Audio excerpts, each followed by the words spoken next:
চলতি বছর এইচএসসির বাকি পরীক্ষাগুলো আর দিতে চান না পরীক্ষার্থীরা। হয়ে যাওয়া পরীক্ষার ভিত্তিতে ফলাফল চান তারা। এ দাবিতে সচিবালয়ে ঢুকে পড়েছেন পরীক্ষার্থীরা। এদিকে শিক্ষা মন্ত্রণালয় জানিয়েছে, এইচএসসির বাকি পরীক্ষাগুলো হবে অর্ধেক নম্বরে। পরীক্ষার তারিখ আরও 2 সপ্তাহ পেছানো হয়েছে। এসব কিছু নিয়ে আরও জানাতে আমাদের সাথে যুক্ত হচ্ছেন সহকর্মী ইশরাত জাহান উর্মি। উর্মি, পরীক্ষার্থীদের দাবি এবং সরকারের অবস্থান নিয়ে বিস্তারিত জানাবেন। আমি তো জানাতে চাই, আপনি নিশ্চয়ই দেখতে পাচ্ছেন যে ইতিমধ্যে যারা আন্দোলন করছিল এই পরীক্ষা না দেওয়ার জন্য, তারা ইতিমধ্যে ঢুকে পড়েছেন সচিবালয়। আমি একটু চেষ্টা করছি তাদের সাথে সরাসরি কথা বলে আসলে তারা কি চান সেই বিষয়টা সম্পর্কে একটু জানতে।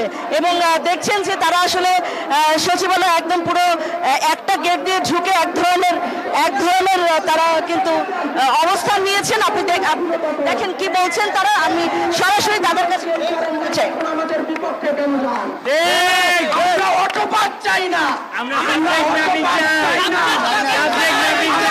ক্লিয়ার করতে চাই, আমরা অটো পাস চাইনি। 6টা পরীক্ষা দেওয়ার পরে, 7টা পরীক্ষা দেওয়ার পরে এটাকে অটো পাস বলে না। আমরা চাই যে 6 বিষয় বাকি আছে ওটা সাবজেক্ট ম্যাপিং চাই।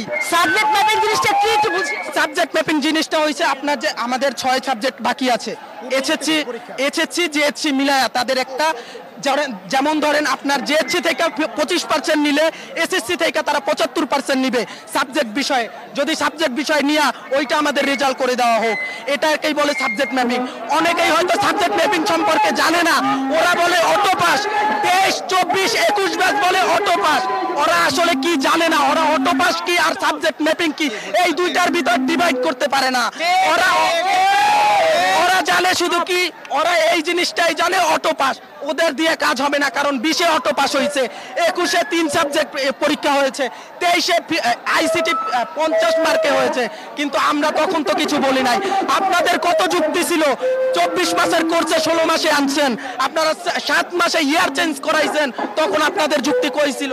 আপনারা শুনলেন আপনি যে আসলে তারা চাইছে ম্যাপিং, সাবজেক্ট ম্যাপিং বলে একটা বিষয়, সেই বিষয়টা তারা আসলে চাইছে।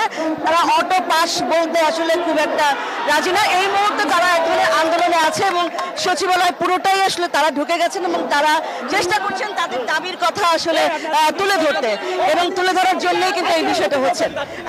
আপাতত এই ছিল আমার কাছে আপাতত খবর। নিশ্চয় পরবর্তীতে আবারও জানাতে পারবো। ভাই উর্মি, ধন্যবাদ আপনাকে।